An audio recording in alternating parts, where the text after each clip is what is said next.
This video is brought to you by Bright Cellars. Bright Cellars will send you wine from their massive collection of private label wine, which is awesome enough, but better than that, their speciality is introducing you to new wines that you might not have tried otherwise, but that you'll probably love. And look, I'm a pretty big wine fan and I like discovering new wines to drink and enjoy. Who doesn't? What makes Bright Cellars quite so clever is that they maximize the chances that you're going to love the wine they send. You take a quiz, it's super short, there's no snobbery about what wines you like, and then they send you a box of wine based on your preferences. Unfortunately, Bright Cellars can't ship to me where I am in Europe, which is sad, but I checked out their wines. They're really excellent choices. I also took their quiz, and it was simple. There's as they said, there's no snobbery. It's just like, answer this question, we think you'll like this wine. And I'm like, great. You can't send it to me, but I would love to try it. Bright Cellars comes with a guarantee that you'll like them, and if you don't, they'll ship you another bottle with your next delivery, so you can't lose. What else? Well, you can choose how much they send, and of course, it's all delivered to wherever you want it to go, except for Europe. But if I was in America, I'd be on this so fast, making everything super easy. Plus, each box comes with wine education cards, so you can learn a bit about what you're drinking, like how it might correctly pair with foods or temperature it's best served at. Bright Cellars is giving you guys 50% off your first 6-bottle box. Follow the link in the description to take advantage of that. And let's get into today's video. The idea that the secret formula for Coca-Cola is only known by 2 people who are never allowed to be near one another in case of some disaster resulting in the recipe being lost forever is one of those pop culture staples that people can't help but perpetuate. Given this, it's perhaps not surprising that the spread of this idea has also been helped by various advertising campaigns done by Coca-Cola claiming just this. In fact, this idea actually started as a result of a Coca-Cola advertisement, but we'll get to that in just a little bit. First things first, the exact number of people privy to the knowledge of how to make Coca-Cola is not public knowledge. However, it's definitely more than 2, as the sheer volume of the syrup being produced every day with slightly differing ingredients in different parts of the world necessitates that quite a few people need to know, at the least, large portions of the ingredients and appropriate proportions of each in order to keep supplies flowing. This sort of volume just wouldn't scale well to only 2 people knowing how to make the product, especially if the extension of this myth were true that each person only knows 1/2 of the ingredients. Besides not scaling well, this would be a recipe for disaster if anything happened to one of them and it wasn't written down anywhere else. This is partially why, in one ad campaign, Coca-Cola claimed the 2 executives are not allowed to fly on a plane together. At the least, it's probable the exact ingredients, though perhaps not the exact proportions, are known by numerous people working at Coca-Cola. For instance, certain of the company's accountants, particularly the higher-ups, are probably well aware of what goes into the company's staple product. Invoices would create a very detailed paper trail with which it would be very easy to get the exact list of ingredients, even if the company had different factories making different parts of this syrup. It would also be only slightly harder to figure out the exact proportions given the relative volume of each of the ingredients being ordered, going into the factories, and the exact output of syrup coming out. Beyond these employees who have deduced the ingredients and potentially the recipe, how many are intentionally made privy to the exact recipe? As noted in an interview with the marketing manager of Coca-Cola, not a lot of people know. The subject of that interview, Jackie Wansley, however, admits that she doesn't know the exact number of people who are in on the full secret. The other thing important to all of this is whether every person who knows the recipe all up and died at the same time is irrelevant. As you might expect, contrary to versions of the rumor, the recipe is written down and stored in a cartoonishly large vault in Atlanta, Georgia. It's also possible and very likely that Coca-Cola maintains copies of the recipe elsewhere, whether in part, with different people having access to each portion, or as a whole. So where did this only 2 people legend start? Was there ever a point when only 2 people knew the recipe? And the answer to that is unequivocally yes. The first person John Pemberton showed the final recipe to would have made 2. After that, it's pretty clear at least several people have known it at any given time. As for who the 2 were, Pemberton modified his Pemberton's French wine Coca to make Coca-Cola, partially as a response to the banning of alcohol in Atlanta, Georgia in 1886. The drink contained alcohol at the time. This This was done with the help of Willis Venable and Frank Mason Robinson. One of those two seemingly would have been the second. This would have likely quickly become 3 and more ever since. The secrecy surrounding the formula really began in earnest when Asa Candler bought exclusive rights to the recipe in 1891. Previous to this, Pemberton had sold the original formula to 3 different companies, meaning even more people knew it at this point. Once Candler had the exclusive rights, Asa supposedly had all copies of the recipe destroyed or tried to, and relied on certain employees keeping the recipe memorized. Not a good long-term strategy for a major company, but this wasn't the billion-dollar behemoth that it is today.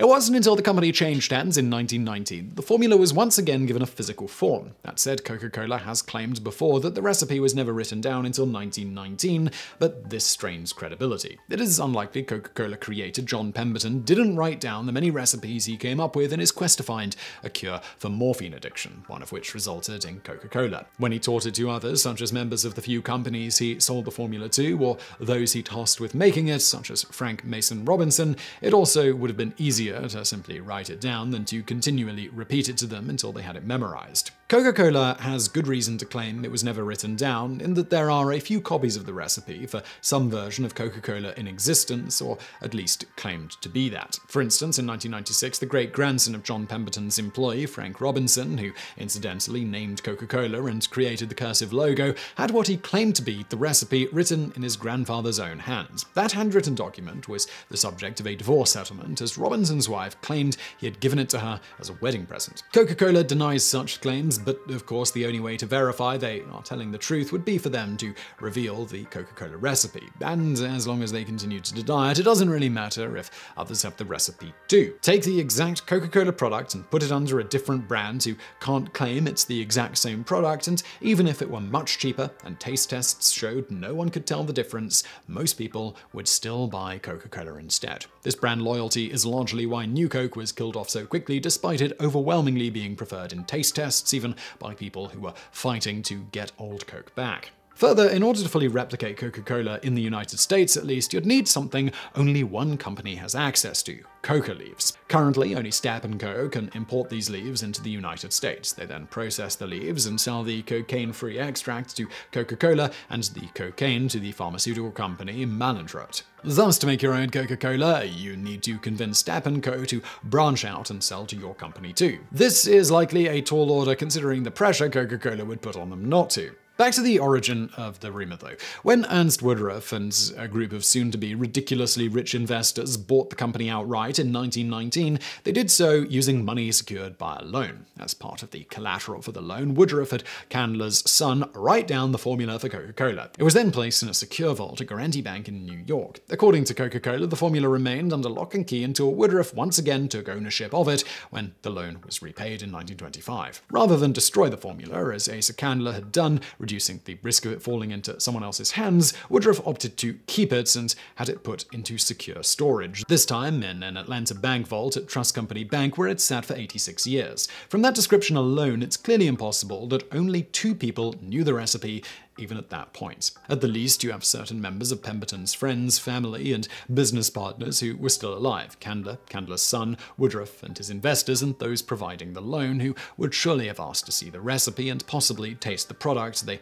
witnessed be made from it to verify what was being put in the vault was genuine. So why did Woodruff keep the formula written down? If the few versions of the recipe that exist in the public eye are valid, it's not like it's that complicated a formula. It would not be difficult to memorize. While the answer has less to do with people being able to read the formula and more to do with what it represented, something special, which is the same reason, even to this day, Coca-Cola plays up the existence of the highly secured recipe in written form, and at various times has been happy to stoke the flames of the only 2 people know myth. By playing up to the secrecy surrounding the formula, Woodruff was able to convince the public that Coke was something awesome and special. This was not an uncommon marketing trick then or now. In fact, as part of a marketing stunt back then, it was publicly announced that only 2 Coca-Cola officials would ever have the full knowledge of how to produce the syrup at any one time when Woodruff got his hands back on the formula. However, while the media was being spoon-fed this story and churning it out to the public, at least 4 people in the company are known to have been able to produce the syrup in full, and it is thought that they probably weren't the only ones. Of course, today all the people privy to such information are likely under strict instructions to never reveal they know it, lest they want to stare down a life-destroying lawsuit from one of the most most powerful commercial entities on Earth, not to mention perhaps losing their jobs if they still work there. This still leaves the potential for someone to go Ocean's 11 on the written version of the formula.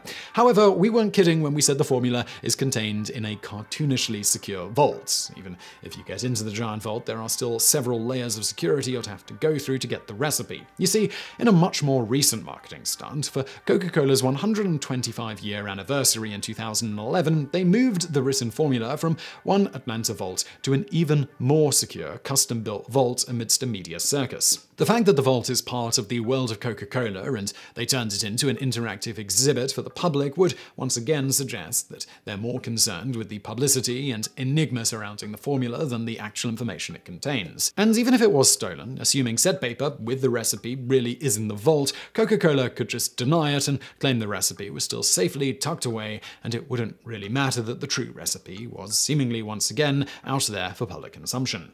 And now for a bonus fact. While there were initially different versions of Coca-Cola being sold by the different manufacturers that Pemberton sold the recipe to, all the versions contained cocaine, with some estimates of up to 9 milligrams of cocaine per serving. However, Asa Candler claimed that his formulation included only around 1/10 of the original formula's amount of cocaine, and by 1903 he removed cocaine from Coca-Cola by using spent coca leaves left over from the cocaine extraction process. This still resulted in Coca-Cola having trace amounts of cocaine, though. They've since gotten around this with better extraction processes used by Stepp & Company in Maywood, New Jersey, as mentioned. And now for another bonus fact. Speaking of drugging your customers for fun and profit, 7-Up used to include a psychiatric medication as one of its ingredients. The lemon-lime flavored soda 7-Up was created by Charles Grigg of the Howdy Corporation in 1929 and first launched about 2 weeks before the stock market crash that spurred the Great Depression. Great timing. It was originally named Bib-Label Lithiated Lemon Lime Soda and included lithium citrate in its formula, a mood-stabilizing drug that was popular in the late 19th and early 20th centuries and is still used sometimes today for people with bipolar disorder, among others. Obviously, Bib-Label Lithiated Lemon Lime Soda wasn't an ideal name on the consumer side of things, so the beverage's name was quickly shortened to 7-Up Lithiated Lemon Soda, which was then just chopped down to 7-Up in 1936. It's not clear where the name 7-Up originally came from, as Grigg never publicly said, except once joking that he invented it to cure the 7 types of hangovers that humans experience. In 1942, a slightly less tongue-in-cheek origin of the name was given by a former president of the company in a speech, where he stated Grigg was reading a newspaper and saw an article about the history of cow brands, with one of the brands discussed being a 7 with a U slightly to the right and above the 7. He liked the look of it, so finagled an appropriate name out of a 7 and a U. Whatever the case, as for the lithium citrate, surprisingly, it stuck around in the drink all the way until 1950, when new research showed it had potentially dangerous side effects. So I really hope you found that video interesting. If you did, please do hit that thumbs up button below. Don't forget to subscribe, and thank you for watching.